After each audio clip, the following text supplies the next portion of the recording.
Hello, Agnes. Hi, Robin. Today we're talking about a reading that I picked called Inadequate Equilibria. It's a whole book, which is longer than the reading you picked, so I apologize for its length. And I have to disclaim that it's written by an associate of mine. He was a co-blogger with me for many years and someone I'm fond of, but nevertheless, we both read it. And now I should ask you for your immediate summary and take. Yeah, I had a one-sentence summary I wanted to give, which is, our systems are broken, so I'm allowed to trust my reason. That's the argument of the book as I see it, right? So there's some kind of prima facie problem with reasoning your own way to problems, like trying to think through problems and come up with theories. There's some thought that you're not allowed to do that unless you're living in a broken world. And then the first part of the book is like, you are living in a broken world. And then here are the ways that it's broken. And the second part of it is, that's why it's okay to trust your reason. So I wrote a blog review of the book years ago. And one of my main points was just, it's basically two different books, which aren't very connected. The first, but those two little clauses of your sentence. The first book is the book of the title, where and how civilizations get stuck. And the second part is why then that you should be allowed to trust your reason or to disagree with other people, why you're justified in disagreeing with others. And both of those parts of the book have a lot of discussion, but there's not actually much connection between the two. It doesn't really say why. Yes. So if you were living in a society that had optimized all of its forms of coordination, so that everybody on every purpose was like coordinating as well as possible, that would include informational coordination. So in that world, you wouldn't be allowed to think for yourself. Because instead of trying to think through something, what you should think is the total product of your society thinking through that thing would be better than yours. Well, so close, I'd say. That is, you would inherit a consensus on a wide range of topics that would be pretty good. And then you would be able to make minor changes, but you would be able to make them. So, he discusses financial markets as a prime example of a place that you should trust. And that means you shouldn't think the financial market prices are wildly wrong or that you can easily double your money in a year by your clever insight, right? Nevertheless, the way that entire world functions to improve is that individuals contribute to it. That is, individual traders do find a little bit of information and make a little bit of trade and make a minor adjustment to it. So each of them needs to believe that, in fact, they are making a small improvement on average, and the net effect is improvement, collecting all these small contributions. But you just couldn't believe you had a huge mistake and that it was very wrong and you had a big update. I think actually, I think that's right. But I think the thing he's more interested in is not. It's both, can you make a large correction, but also can you kind of make corrections all over the place? Like, or right. you have to specialize, right? Right. So the financial people will specialize, like they will find one very particular area, and I try to improve that and leave everything else to everyone else. So you're right that if we were adequate, then you'd only be able to make narrow, small improvements. But conversely, it's not true that if the world is broken, that you need to disagree with people. That is, the world could be broken and everybody could just know that. And when you claimed that you had a new insight or a deviation, everybody would say, well, of course you can do that. Of course that's possible because the world's broken. So, but that's not the world we live in. So that's to me the interesting connection is that in addition to the world being broken, we believe it's not. Or we think it's not, or we say it's not. And that's the lever that would force him to then, in order to take advantage of a broken world or to improve on a broken world, at least for himself, he needs to reject that large shared consensus. The shared consensus is that we believe that it isn't broken? That isn't very broken, yes.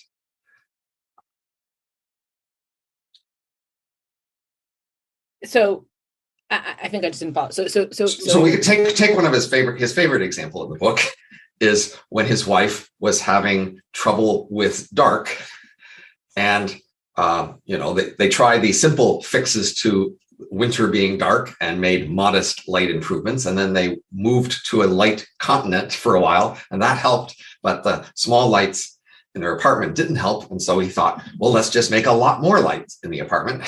Yeah. And that worked. But he says the literature doesn't seem to represent that as a possibility. And you might say, well, there's all these doctors who specialize in this problem. They don't talk about it. What makes you think you could come up with some improvement here where they haven't? So that would be this widespread perception that he couldn't come up with such an improvement because they're presuming that the world of doctors recommending how to deal with dark problems is not sufficiently broken, right? It's the believing that the world is broken that then emboldens him to try this radical fix, whereas most people wouldn't do that because they wouldn't believe that. Sure, I think that's right. But that establishes the connection between the two parts of the book. That is... right, so that's what I'm saying. What I think the strongest connection is. Okay, is that we're living in a world where people don't believe it's broken. Right. They don't talk as if it's broken. Right. So it's both that the world is broken and that because people don't believe that, everyone's not going around trying to fix it. Right. They're not as aggressive or eager or willing to try all these things. So that's, to me, the key connection between the two sides of the book, although he didn't lay this out explicitly. And so I think that helps us think about the second part of the book, to the extent we're going to focus on that, is when are you justifying and disagreeing? It's when... Sorry, can I just ask about that? Sure. I mean, suppose that people suppose that people read his book, right? And lots of people are convinced. And so they all do their own, he has a kind of do-it-yourself ethos, do-it-yourself medicine, do-it-yourself dieting, do-it-yourself, right? Right. Suppose that people adopted this do-it-yourself ethos.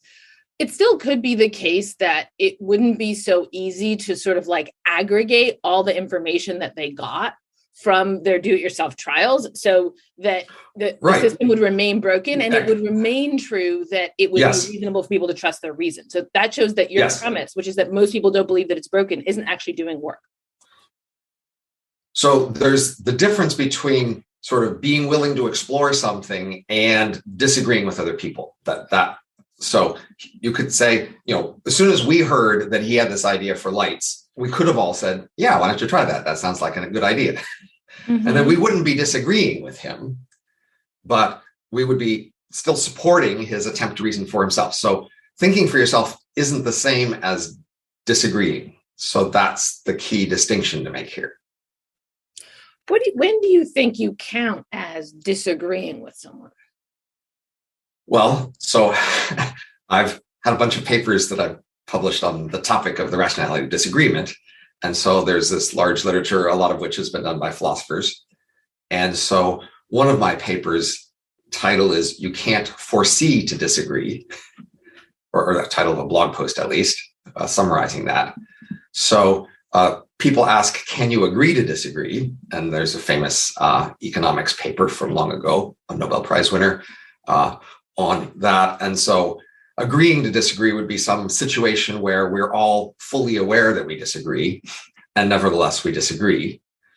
And my variation is you can't foresee to disagree, in the sense that if you're about to have a new opinion, I don't know what it is, I can believe that it will be different than mine, but I can't predict in which direction it will be different.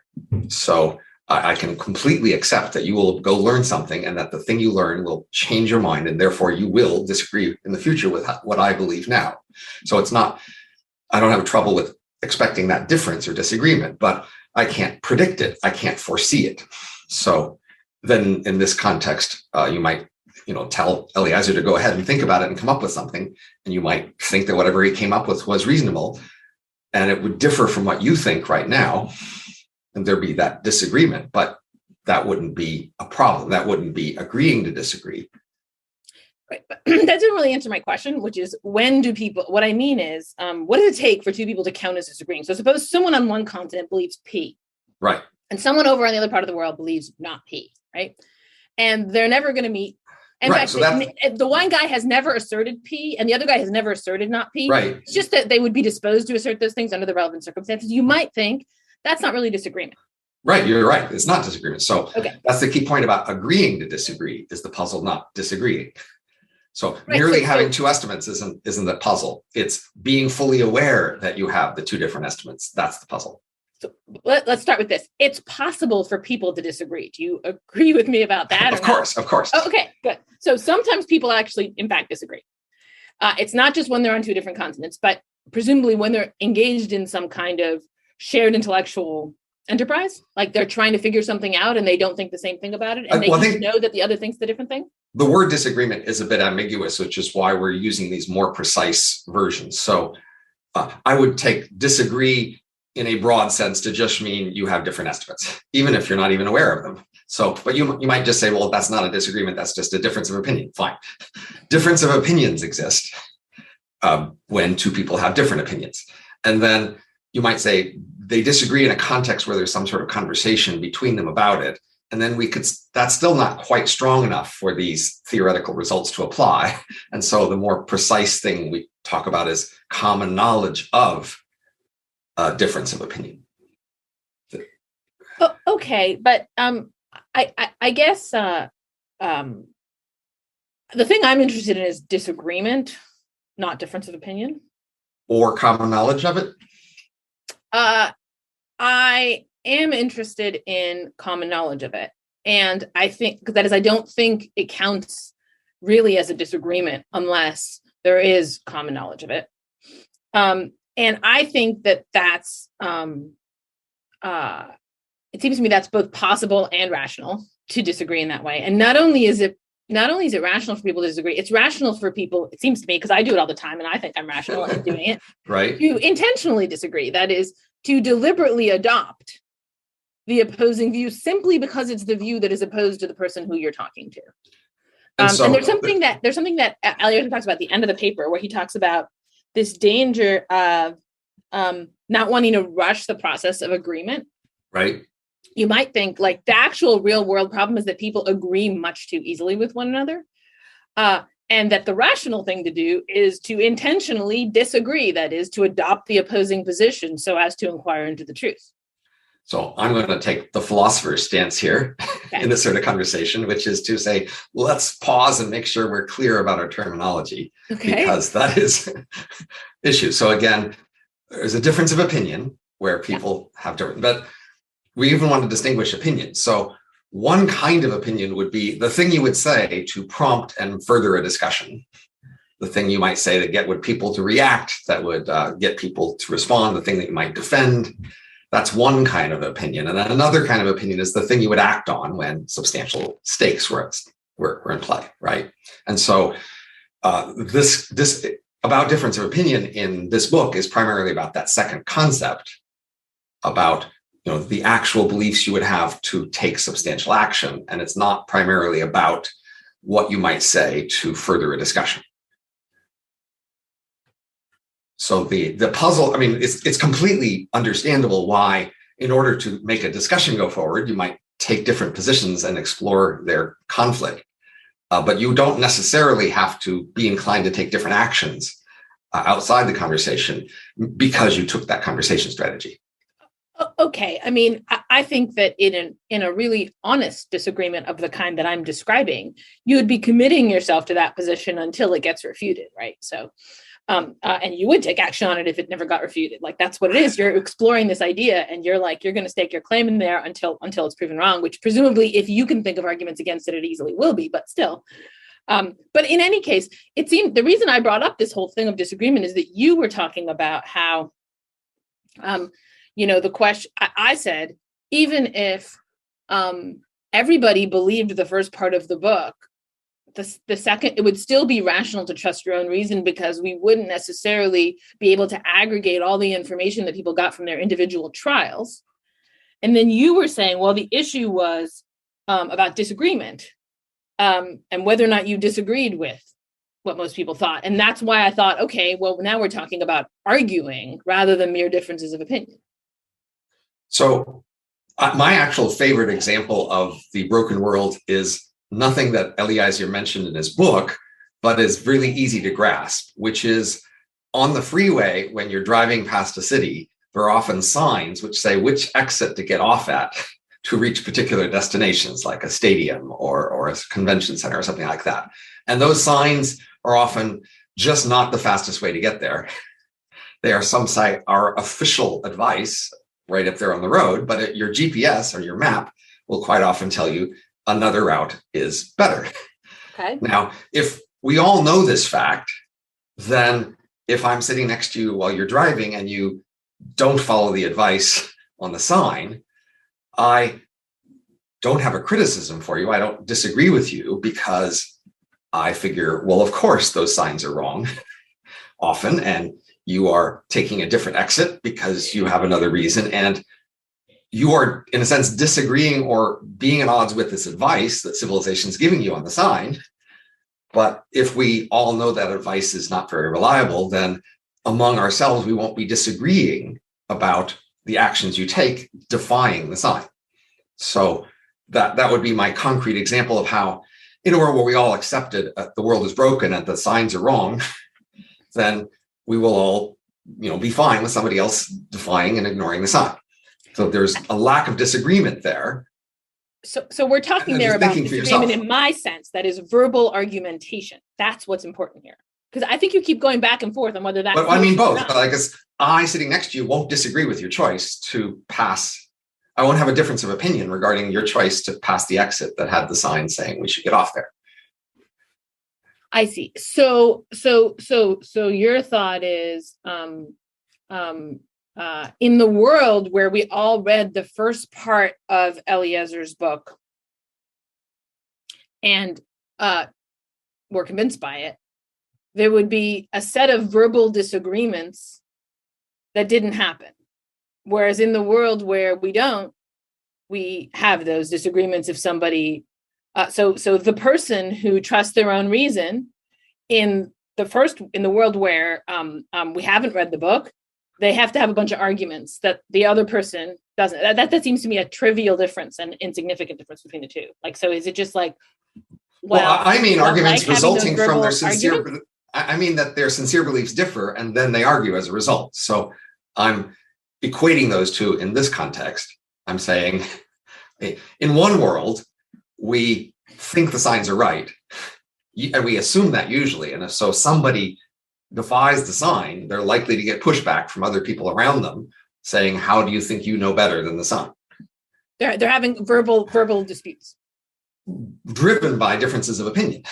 Well, not just an attempt to discuss it, right? There could well be differences of opinion in the world where none of us believe the sign. We could have different ideas about how to get there, right? It's just that we don't know about them. We don't have the verbal disputes about them. Or they're a different character of disagreement. So again, he's focusing on this kind of disagreement where there's some sort of authority, and the authorities have a certain stance, and that you're supposed to go along with the authorities because the authorities know better. So a great many of his examples are of that form. The doctors recommended one thing, or the bankers, the monetary policy people said another, et cetera. And so, he often, and in the latter part of his book, he talks about it as sort of a status, policing issue, that we often frame these things in terms of who do you think you are to put yourself up against these authorities. Yeah, I mean, to me, this is just, it's very odd that it would come down to this, like some kind of allergy to verbal disputes or something. Is like what it comes down to. Like, what if you like having verbal disputes? Like, what if that's a plus for you? Then you would be more likely to do the do-it-yourself lifestyle in the world where nobody read the first part of the book. So I'm not sure we're disagreeing. So I guess we should just make sure we go methodically through the possible positions here. So we agree, I think, on what it means for a world to be broken. we actually don't know that we agree about that. We haven't really discussed. We've been presuming that, I guess. So a broken world is one where the sort of messages you will get from the usual authorities are not very trustworthy, in the sense that if you have substantial stakes and are willing to spend some time thinking about it, there's a substantial chance that you'll be able to come up with something better. Wait, can I ask about that? Because we probably don't agree about it, because I don't agree with the first part of the book. All right. So I've just been holding. Right. Well, no, that's fine. Yeah. Okay. I thought that was your big problem, so I thought I would solve that for you, the connection between the two. So it seems to me that what he notes is that, like, with his wife, when she had this seasonal affective disorder, he was able to improve on the medical establishment. But he doesn't tell you, like, all the cases when he wasn't able to improve. Like, I bet he's been to the doctor a lot of times, and I bet a lot of times the doctor said the right thing. In fact, he even gives an example of that. Right. Of when he thought his girlfriend saw these spots, and he thought he could diagnose better than the doctor, and he didn't. Right. So it's like, I think that what he shows you is that our system has, like, systematic failures. Like, it's going to fail in many cases, but it's going to succeed in many, many, many cases. And maybe it's just succeeding in many more cases. And so, like, it's a teeny, tiny little bit broken. Why not think it's just like with the Bank of Japan? Like, okay, that was crazy. And that was like a big mistake. But, like, think about all the banks of all the countries of all the world, and think about even Japan at other times, right? So it failed for a little while, but, like, most of the time, most of the system succeeds. It's just that there are these little bits, and you can focus on those and then say the system is broken. So he's definitely not claiming that, you should just typically disagree with what the authorities say. Right. He's certainly not recommending the contrarian position of just believe the opposite of whatever they say. That he thinks that would go very wrong. He's not even saying believe what they say 50% of the time. That is, he doesn't think that they're worse than so there's only as good as chance. So, I mean, he thinks that being wrong 20% of the time is a really big problem.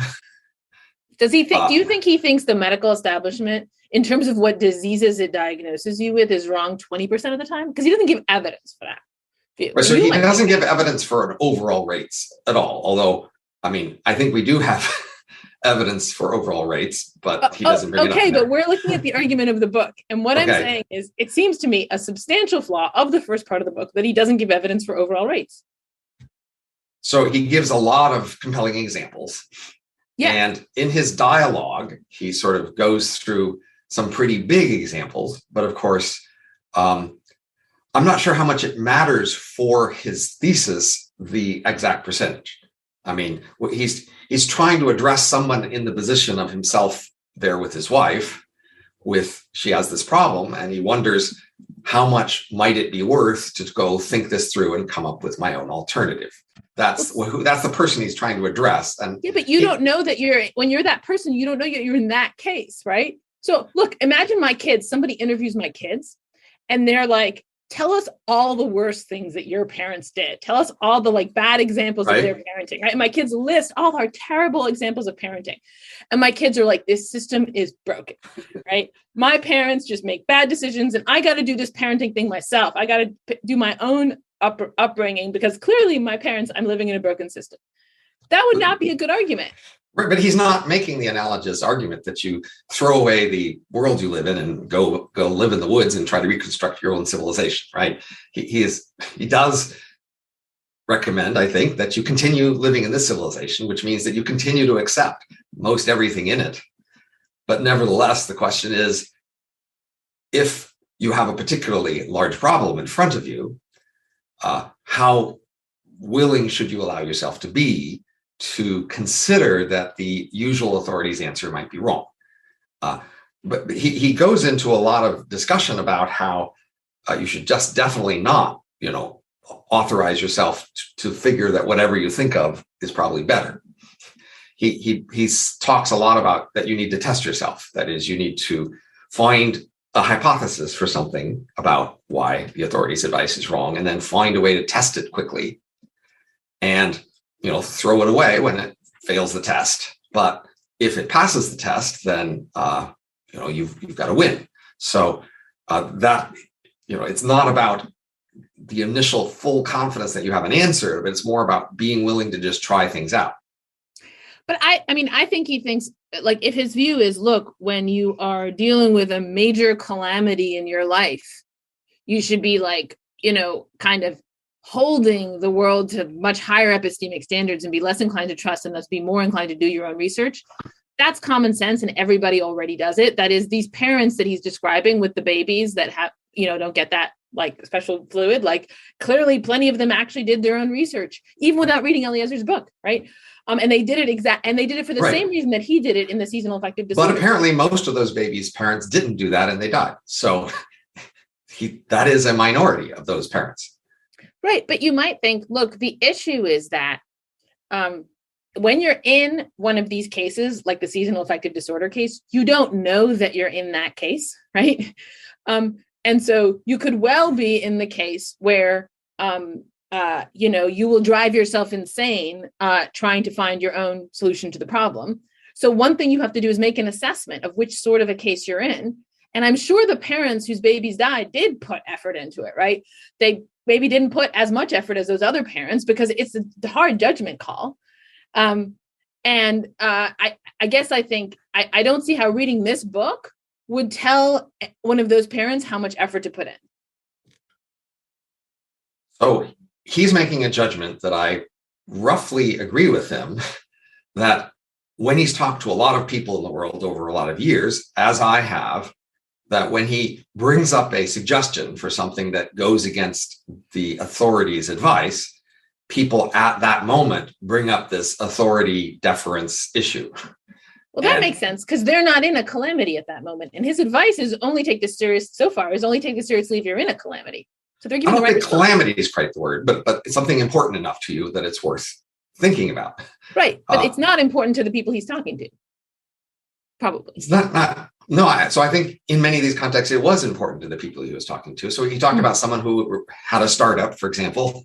He's talked to several people who had startups and their strategy and his advice that they should try something out and test it. He didn't mention it, but he is, like me, a cryonics customer. And so he would share that contrarian position on that topic, which in some sense is important to everyone, or plausibly important to everyone. And, his main research area in his life was this AI risk area, which he thought was very important, but important to everyone. And that people sort of shut him down initially by saying the authorities would have been if there was really a problem here, the authorities would have been all over it. So you must be wrong. So I get that. It's once again, like, as I say, this kind of rationality base rates thing is more of your thing than mine, but it still seems to me, I'd want to know, well, how often are people overconfident as opposed to underconfident? I grant he can find me cases, maybe many, many cases in which people are underconfident, right? But I bet he can also find cases where people are overconfident. And then, is the idea here he's going to give you meta advice about how to navigate that in the abstract, whether to be overconfident or underconfident? I doubt it. I think it's going to be a matter of the specific case. So to support your position, that is, if we accept the description of this book as these two books, the first on The World is Broken, and the second is Therefore You Can Agree to Disagree. I wrote a book review, as did Scott Alexander, as did Scott Aronson, and all three of us said, well, that first part of the book is much better than the second. That is, the world is in fact broken often, and that's an important thing to understand. But all three of us took more issue with the second, connected conclusion that therefore you are more authorized to disagree with people. So, Scott, for example, discussed how a relative of his, was, or one of the Scotts actually, was tempted to buy timeshares, and that they would go listen to a timeshare pitch, and they would see it sounded good, and then people would say yeah, but look at all the past times when people were fooled by this stuff and have lost consistent money, and it looks like a pretty bad track record. Maybe you shouldn't trust your judgment here in this case. And they were saying trust this wider judgment. And there are lots of that's basically the situation here, is that most of the reviewers, these three reviewers at least, agree that the world is in fact broken, and that's a strong message. But how much that authorizes you to defy it in any one case is much less clear.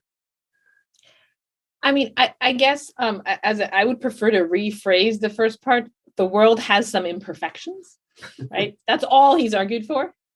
But I'm sorry, there's another thing. The imperfections are somewhat stable, right? So systematic. They're and they have understandable causes.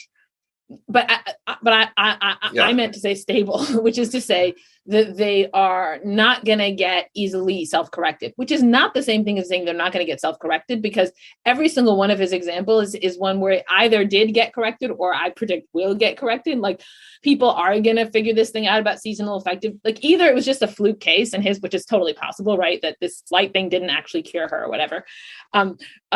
Or like it'll eventually get figured out, and then we'll eventually have those special light bulbs. Maybe we even have them now. Or the thing with the babies, like eventually, I think just like the Bank of Japan eventually figured it out. It will just like take longer. But nonetheless, if these inefficiencies are in the system, they could stick around for quite a while before they get corrected. That would be what I think he's sort of shown. So the world is imperfect and the imperfections are somewhat sticky. That's what the first part of the book says. How prevalent the imperfections are, like relative to all the ways in which it works, there's nothing about that, right? Just like in the second part, all he says is some people are underconfident, not how prevalent, like how much underconfidence is there relative to how much overconfidence is there. So to me, neither of those two theses as such are that strong. The thing that's most interesting about it to me are the specific mechanisms of the stickiness of the imperfections, right? Right. I think once you see those mechanisms, you see the possibility that there's a lot more problems that he mentions, right? You see the possibility that this is a much larger problem than these mere examples. Sure, but like I still feel like the basic inference in the book, like here's a kind of psychoanalytic way to read it, is something like, it's like there's like a little boy who wants to take his toys and go home, and he wants to say, yeah, that I have a good reason for doing that because this place sucks, right? So it's like, you might think, look, what you're supposed to do is take these systems, which mostly are awesome and produce great results, and try to work within them to improve them a little bit, right? So like, you and I, we're stuck in the giant system of academia that has like tons and tons of flaws, right? And maybe one day it will collapse because of all of its flaws, but until that day, we're in it. Right? What do? Well, we give, students the best advice we can. We teach as well as we can. We don't just like opt out, right? And in fact, you might think a big part of why people want status, right, within a system, why there's such a quest for status, is that once you have status, you do have some ability to change the system. Now, it's also true that the quest for status turns you into the kind of person who's not going to change the system. So that's a big problem, right? But it's possible to fight it somewhat. And I'm sure you see, as I see around me every day, people who are trying to fight it and improve it, right? And look, if somebody doesn't want to do that, if he doesn't want to improve the system because he thinks it's too broken, even though he has given us statistics about, how broken it is relative to the whole, that's fine. I think you're just allowed to take your toys and go home and think for yourself and come up with theories. And like, if you don't want to have a disagreement with me about that, that's okay with me. But there's some weird thing where it's like, yeah, I don't want to work within this broken system. I want to think for myself. And also like, I somehow am worried you're going to criticize me for that. So I want to produce this justification that I should be immune to criticism or something for that. So it's like there's too much self-justifying. One of the reasons that I suggested this reading for us is that we have previously discussed my many attempts to diagnose and prognose various big social problems. Yeah. And so this author clearly believes that there are big problems that could be fixed. That is, that there's a lot going wrong. And so if we had better institutions and mechanisms, we could get a big gain from that. So he agrees with me in that sense, but he doesn't go numerically, as far as you or I would like to sort of argue that things are substantially broken. So I would quantify as saying, yes, things are slowly getting better, and eventually maybe most of the problems will get fixed, but the rate at which things are getting better is plausibly a factor of 100 less than it could be. If we had better institutions, we would be getting better 100 times faster. And the opportunity cost of that is enormous. That is, had we been getting 100 times faster from, say, 1,000 years ago, we would be a lot further along now, or even from 10 years ago, right? If we had done 1,000 years worth of progress in the last 10 years, then we would have solved so many more of these things.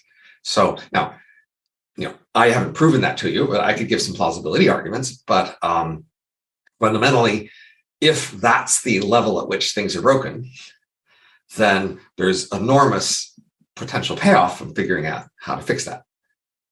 And that might be true. I agree that it's useful to bring that into connection with this book, because in a way, right, if you take like his examples, the parents and the we should probably say what this example is, because people might not have read the book. There's some babies who are born with some rare disease where if they get this special kind of formula, they're fine. But if they don't get that kind, they die. And that special kind of formula is like not FDA approved. But those parents, some of the parents, right, did tons of probably all of them did some research, and most of them did some kind of research, and some of them did enough research to learn this fact and go and drive to Philadelphia and the one place where you can get this special formula. Anyway, so those people are really motivated, right? They're motivated to buck the system. And he was motivated when his wife had seasonal affective disorder to reinvent the wheel, so to speak.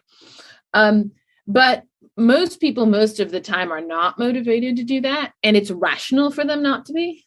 That is, they're taking the correct approach, at least as far as he's argued, right? And so now suppose you are like, look, I have this recipe for how we can burn this system down and have a new system, right? And then you're bringing this to someone, right? And then the question is, what's the rational response of that person? And suppose they find your arguments convincing. I usually find your arguments pretty convincing. Okay, problem number one, I don't feel motivated. That is, I feel like I don't care. I'm not even saying that's rational judgment. I'm just reporting my phenomenology. And I think part of it is that it doesn't really seem to me that there's anything that I can do about this. And it doesn't seem like it's a problem for me. It may be a problem for everyone together. And then if you were in some way addressing me as part of everyone together, that might move me. But addressing me as an individual, it sort of seems more like what you're trying to do is get me on your team of people who ineffectually think that this would be a better way to do things. And I sort of don't see the point of that. So in the chapters where he has the three characters doing their dialogue, he has a spokesman for what he calls a cynical economist explaining to an alien all the processes that are causing these things to go wrong. And the alien is presented as, indignant or, incredulous that things could possibly be this bad. One of the mechanisms he talks about, which is easy to get your head around, is the Overton window. He says, there's just a certain window of policies you're allowed to talk seriously about as a serious person in public. And that, say, the New York Times decides what those are based on their reported judgment about what you would be laughed off the stage if you said. And that system sort of limits what kind of things we can consider. And he says, meta discussion, that is discussion about how the system itself should change, is outside the window. That's beyond the pale for serious policy discussions. And he gives examples of how, when something was finally let into the Overton window, it might take over very quickly because a lot of people thought it was plausible. They just weren't allowed to talk about it. And he has hopes that, say, drug decriminalization will come within that window sometimes soon. And so that's not only a concrete example of an institution that's problematic, it's an example of exactly what you're talking about, where you're saying, well, if other people were talking about this, then I may be motivated to join them. But if you just want to talk to me privately and it's not in the New York Times, then I want to hear about it. I mean, that's the Overton window. You're applying the Overton window to your own motivations. But let me explain why I'm not. Like, so you've argued with me about cryonics, and I would say you've shifted me over, like I'm at least 10% more likely to do it than I was before talking to you about it. And the reason is because that's something where I could just choose to do it. Like I could just choose to pay this money and then my brain will be frozen. Right. I don't view that as like outside the pale of consideration. Like if you were like, and I sort of think that if you wanted to propose to me anything that I could do and give me like a good reason why I should do it, I think I'd be open to considering it. But instead, what you want to do is have me consider something that where I say to myself, as you're beginning to try to convince me, I say to myself, suppose that Robin were to fully convince me of this and I were to become 100% persuaded of the truth of this claim. What would change? And then I answer myself, nothing. Then I'm like, okay, I don't care, right? So that's how I feel about these things. So what I'm saying is because of the Overton window, as you say, I don't think that my becoming convinced of this actually matters. Whereas my becoming convinced that getting my brain frozen would be a good idea, that would matter because I could do it. So one thing is that some institutions we might consider would be ones that would break the Overton window obstacle. That is, we might be able to overcome this Overton window obstacle by some new institutions. Once we instituted the institution. Yes. But not beforehand when we would need that in order to institute it. Well, so, I mean, think of Eliezer's things with the lights, right? Yeah. If at that moment he hadn't thought of, the idea that he could just do it himself, yeah, then he might have had your reaction to say, what can I do? And so the key idea is that many people are motivated to like figure out how they can improve the world, and they are wondering what to do. And for a lot of these ways that we might be able to improve the world, the limiting factor is actually just doing small-scale trials, like his small-scale trial. And that is the sort of thing people can do, but they have to do it in part out of some altruistic motivation that they're trying to contribute to innovation that will then spread farther. So, I mean, you could participate in small-scale trials of things that, if they worked out in small-scale trials, could spread farther and then make a bigger difference. And that would be that's major. Eliezer's main recommendation as well is consider yourself able to disagree enough to come up with something you could test. And he really emphasizes that of find things you can test and test often, and even test yourself by betting. Right? And he says, don't just think of things. When you think of something, try a way to bet on it, because that will really make you remember when you were wrong and when you were right. Yeah. So there now it just sounds like you're sort of giving me advice for like living in a certain way. And at this point I'd be like, well, let me look at the people who have taken Eliezer's advice, right? Including Eliezer, right? And let me look at how they live and like what giant contributions they've made to humankind and see if that looks like plausible, like that's like a good way. And I don't know about him, right? But he does say like, he says something towards the end of the book, like, I want to know how far has this modesty approach gotten people, right? Like, have they gotten like great performance from modesty, right? And it's like, and I want to know, well, how much performance have we gotten from rationality? Like, if I imagine like, I don't know, making bets on whether they're going to find the Higgs boson and like making my own meal supplements. And like, it seems like concerning myself a lot with things that are not that interesting or important and wasting my time doing these experiments where like, I want to devote my life to like the pursuits that are of significance to me. And I already feel free to think about questions that lots of other people have thought about. In fact, that people have been thinking about for thousands of years, right? And I feel like I have some kind of hack to get around his problem, right? Where like, I think it's okay for me to think about the question, like, what is being or something, where like so many people have been working on this question. I mean, surely if you can make progress, somebody already would have before you. And what kind of hubris? I guess I just have that hubris. So I have some like giant, self-hack or something where I don't have to go through all this. I can just ask the questions that interest me and pursue those questions because I think they're interesting and important. I don't need like an excuse of this kind to do it. Right. So at the end of the book, he talks about who the audience of his book should be and what could go wrong if it got into other hands. Yeah. So in some sense, his target audience might be defined, perhaps tautologically, as the people who are too shy and relatively smart or, competent.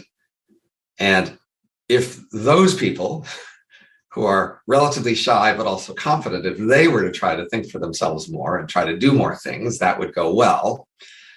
And the people who are not too shy, they don't benefit much from his advice to be less shy. They might even push them too far in that direction. And the people who are not smart or competent enough, their trials won't go very well. And so by this description, well, if he selects his audience right, he's guaranteed to help. Right. There should be a little test at the beginning of the book, right? And I would have failed it like on the first question, and then I would know, don't read this book. You're already going too far in the other direction. So there should also be a book for people like me, like stop thinking you can answer all the big questions. Like be modest. So we started to talk about disagreement, then we went to talk about inadequacy.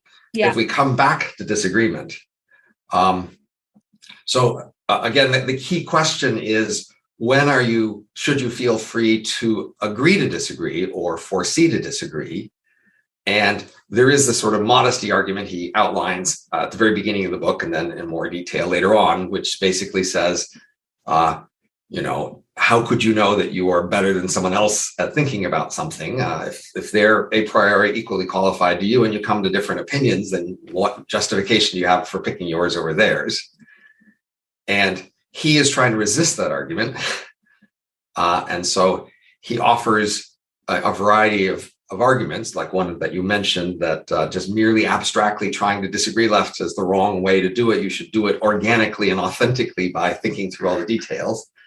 But I think his strongest arguments are the ones that just give particular cases and say, look, most everybody disagrees with you on this. Are you really going to go with them? So, or like, for example, he says, look, a third of the time we're sleeping. When we're sleeping, we don't usually know we're sleeping. If you ask someone when they're sleeping, are you sleeping? They would say no. And so you at the moment can't be more than 2/3 confident that you're not sleeping because, hey, and of course, most of us are going to say, no, I'm a lot more than 2/3 confident that I'm not sleeping. I'm pretty sure I'm awake. And then they say, well, see, then you're willing to disagree. Or he says, that's how most people think. The way I think is, hey, Descartes gave a really good argument that we should be pretty worried about that. And I'm willing to engage that argument. And in fact, I hunt out people who are like, I want to take the position of the skeptic, or if they won't, I'll take that position. But do you take the 2/3 position right now that you're sleeping right now? I think I'm awake right now. Okay, but at what confidence? Is it more than 2/3? So this is where that's not a natural way for me to think about myself. Like, if you want to know what would it take to push you to assert that maybe you're sleeping right now, it wouldn't be that much. Right. All you'd have to do is be like, I'm sure Descartes' wrong. And I'd be like, okay. So clearly the sleeping example is not the one for you. Okay. The next example, though, is God. He says, look, clearly most people in the world, and certainly even more people in history, have believed in God. Okay, but I believe in God. So that might not be the one for me either. So maybe let's go to the next one. Well, so for those two are more persuasive examples for me. Okay. I mean, well, you might even, so I might say, the religion issue is there some abstract God out there somewhere doing something? I would think the religion issue is more, do the people around us who claim to have some direct connection with God through prayer or sort of telling them things, is that a real actual communication phenomena such that that's an actual explanation for a lot of things we see in the world, is that people are talking to God and he's answering and doing things for them. So that's the position on which I would be much more skeptical. I'm happy to grant that in a vast universe, there could be vast powers out there, and maybe they even created the universe or even created, our life on Earth or something. But, the more skeptical claim, the one I have much more trouble is the claim that all this huge number of people, they claim that their actual lives are being affected daily by direct communications and interventions. Well, I mean, so those are two different claims, right? So like, I think my life is affected by communication with God, in that I try to communicate with God. And if I were to stop doing that, my life would be different. Right. But do you get communications back? That is, are you actually getting messages back? Right. Not that I know of. And right. I like God might well intervene in my life, but I don't, I think that like, it's very hard for me to understand God or to know what they do. So, right. So your position sounds much more reasonable to me. So I'm not, but the position that people think that they are seeing reliable evidence of interventions, that's the position I would be skeptical about. And there are a lot of people like that. I mean, even a majority of people who I mean, I guess I wouldn't dismiss the possibility of that. Like if I met such a person, I've never had a conversation with such a person about that very thing. No, I had once. Liz Brunig talked about this sort of like religious experience that she had in a Night Owls that I did with her. I found it pretty compelling, actually. So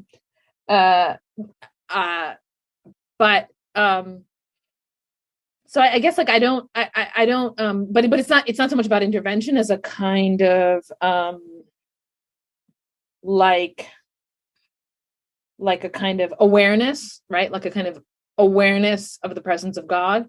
Well, that would be caused in part by their being making themselves available to be aware of, right? I mean, that they would participate in that process somehow, right? That would be an intervention, right? Somehow, right. But in any case, I guess I don't feel. To me, that's not like beyond the pale or something. But you still might. I mean, I would still disagree in the sense that if you say, do most people have substantial evidence that they themselves are seeing interventions of this sort? I would have to say no.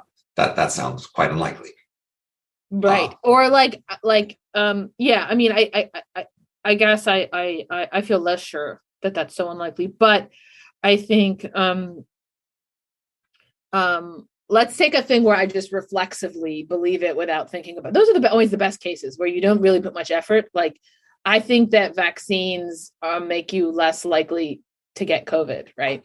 And I have put like no effort into thinking about that. Right. I'm just trusting, people around me. But there's lots of people who don't believe that. Right. So then does my belief go down? Am I like slightly less credulous? And I think the answer is no, not at all. Or most people think their nation is substantially more moral than the rest of the world, or that more justified in its actions on the international stage in terms of morality or something. That would be another sort of claim that I would find implausible, that still most people do seem to believe it. Right. I mean, but that's like a little bit like the claim that like most people think like their family members are like better than other people, which I'm very sympathetic to because I think that too. So, but it's hard to believe it's true on average. Right, exactly. It's impossible to believe it's true on average. Right. But I'm sympathetic to the claim. Like, I get how people think that. People don't like so I don't think people are crazy. I guess I don't think people are crazy. I don't even think like I guess I think it's possible. Like the vaccine case, I less know what to think about. The other ones are more comfortable to me. Like how can people be wrong? What we're looking for this rationality of disagreement issue is a case where, in some sense, most people disagree with you, and you can't really claim some authority relative to them, but still you're going to disagree with them. And so that would be the sleep or the evidence of God example they might give. But if you don't accept those, then of course you aren't finding counterexamples to the modesty argument, he calls it. Right, but I accept that with the vaccine case. I think for me, it's the problem with this argument is that you slide back and forth between disagreement and difference of opinion in ways that, for me, that is a very, very significant difference. So if I say most people have a difference of opinion with me about something, like I'm virtually indifferent to that. But like if somebody disagrees with me in the sense that I'm having a conversation with them and they think the opposite thing of what I think, then I have to take them seriously and I have to argue with them and I have to convince them or be convinced or whatever, as long as the argument goes. So the theory that I worked on is in terms of mutual awareness. So it doesn't require a conversation actually starts, but it requires that you each be aware of the other person's opinion and mutually aware of these awarenesses, et cetera. That's what common knowledge means. And so the question isn't, are you arguing at the moment with somebody who believes they have evidence of God intervening in their lives? Is, are you aware that they think that? Are they aware that you think what you think? And is there mutual awareness such that if you started the conversation, you would both start off with this mutual awareness? You wouldn't be surprised to find out what they think, and they wouldn't be surprised to find out what you think. Then you would start discussing. So let me just tell you something that's not going to have a big impact on you persuasively, but I read years ago, I read some of this disagreement literature, not the part that you contributed to, and my instinctual response, and this is not an argument, just my instinctual response is, all of these people have framed the problem wrong. It's like people going out on a date, but they're neither is willing to like really give much of a signal that they're interested in each other. So they're just like doing these little like signs, and then you're like, yeah, that's dating or something. Like there's such a thing as arguing. That's the real phenomenon.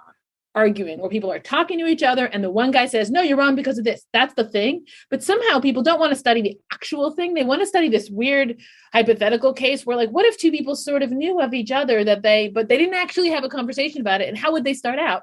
But the real phenomenon is arguing, and it's essentially stretched over time. So it's important to the phenomenon that people change their positions over time. And they do, in fact, change. Like, that is in every argument that I've ever seen, they change in the sense that people say different things over time. So their position is changing. It's dynamic. It's a dynamic process, right? And so you're talking about this static thing, and you're calling it disagreement. But there's this other thing, which is where rationality really sits, which is in the dynamic process of disagreement.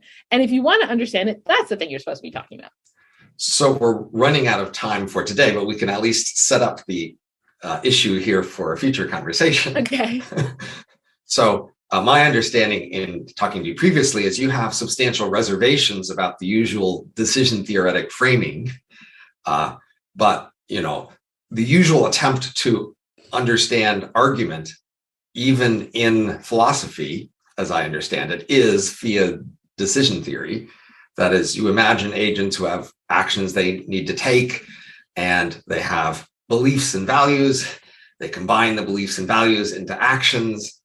Beliefs are updated on information, and beliefs can also be updated on the information of talking to other people, arguing with them, reading about arguments, and knowing what other people think, et cetera. And I've contributed to that sort of literature using a sort of standard decision theory framework to analyze how someone will update their beliefs upon learning that someone else has a different belief.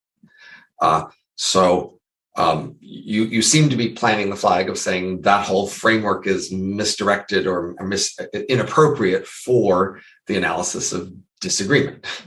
Well, in that framework, you've talked about everything but conversation. It's like, look, you could find out what other people think, not because you're talking to them, but somehow a little slip of paper falls down that, and I learned what Robin thinks, and now I can update on that. No, but the question is, when people talk, we do analyze conversation in these theoretical frameworks, and conversation is analyzed as, alternating things people say, where each time they say something, they are picking some symbols out of a space of possible symbols. And when you hear those particular symbols, you update on their mental state, having learned that they said the symbol versus other. So it is the standard statistical inference framework in the context of conversation. And in fact, there's a lot of analysis of conversation exactly of that form. Like, people have calculated how many bits per word there are in a typical conversation. That is, how much can you anticipate what the next word will be out of the space of all possible words? And, that framework is quite useful. So, I think what I'm thinking about when I'm speaking is like how to persuade you, right? And what I can get you to think, but also what I can get myself to think. Right. And I have a kind of vague goal of being guided by the truth while maintaining as long as I can possibly maintain it, the stance of disagreeing with you as a tool to that end. So I'm trying, as I said, that's the thing I said in the beginning, I think is when I'm trying to disagree with you. So is it rational for me to disagree with you? Right. That's the thing I'm doing, is disagreeing with you. So it's not a question of like, I'm not trying to like have, be figuring out my beliefs, but by bouncing them off of you. I'm like, and thus the disagreement would be like an accidental upshot of it. I'm actively maintaining it. But, I think we should stop soon. And there's something else I wanted to say, but so I'm going to let you respond, and then I'm going to say the other thing I want to say. I want to acknowledge conversation is complicated, but we should just distinguish sort of the beliefs you have in your head from the words you say and the stances you take and the conversational moves you make and your overall conversational strategies. Surely conversational strategies consist of anticipations of the moves you will make, the stances you will take, and the responses other people will have to all that. But none of that's inconsistent with your also having beliefs. And I think the beliefs are relatively uninteresting. That is, people believe all sorts of random stuff that's like not very consistent. And the more interesting and more stable thing is what they will say, or even more so what they will write. So that's certainly in defiance of the usual decision theory framework. It says that when you leave the conversation to go make decisions, it will be the beliefs you take with you, and that's what will influence who you vote for, what job you take, and all those things. And so when we're trying to influence somebody's future actions, we're trying to influence the beliefs they will have after the conversation. But anyway, your other point. My other point is I just wanted to note that you are in this last conversation, like playing the role of systemic policeman, where you're like, look, we have a system, we have a usual framing for dealing with this problem, and you're trying to do the do-it-yourself approach.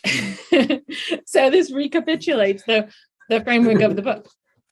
That's all. I mean, I think that whenever you're defying the usual system, you should notify people of that fact. And I try to do that consistently. That is, you often notify me of it. Indeed. So I don't, if you know that you are defying the usual wisdom on something, I think you should still pursue your argument and try to persuade people, but you should acknowledge that fact, people. You shouldn't try to trick them into thinking that what you say is the usual view if it's not. So I want, and that the fact that something is a contrarian view sort of sets up what kind of conversational moves or arguments you might make regarding it, right? You might expect, say, a criticism of the status quo if you're going to be arguing for an alternative. That'll be one of the things you expect. So there's a certain kind of deferential act that you think has to be done, where it's like where you pay your respects to the status quo. It's more the fundamental argument rule, which is when you argue for something, you should identify some of the best arguments against it and tell people what those are too. That's the honest way to argue for something, is to both give the arguments for and against it. And so certainly if somebody's not aware that your view is the contrarian view, then you should tell them that. That's something that would inform them, that would change their mind. Against it. In most people's minds it is, and therefore, again, you shouldn't necessarily just give all the arguments you think are good arguments. You should also give the arguments that other people might think are good, that you might think are bad, and then tell them why they're bad. Then you'd have to talk for a super long time before you let the other person talk. So I think that's a bad plan. I think you should give your best argument and then see what the other person says, and not think that you can anticipate what would be the best arguments for them. Well, it's about the time scale. Of course, you can't give all arguments in a short time, but in the course of a longer conversation, you should at least point to and give someone the chance to pursue it. So I often try to, at the end of even my talks on prediction markets, I give a list of here's a bunch of objections. You could mention one of these if you want. I don't go through them one by one, but I say, here's some common objections, and you might pick one of these and ask about it. Anyway, it's been nice talking. Yeah. Till we meet again. Okay.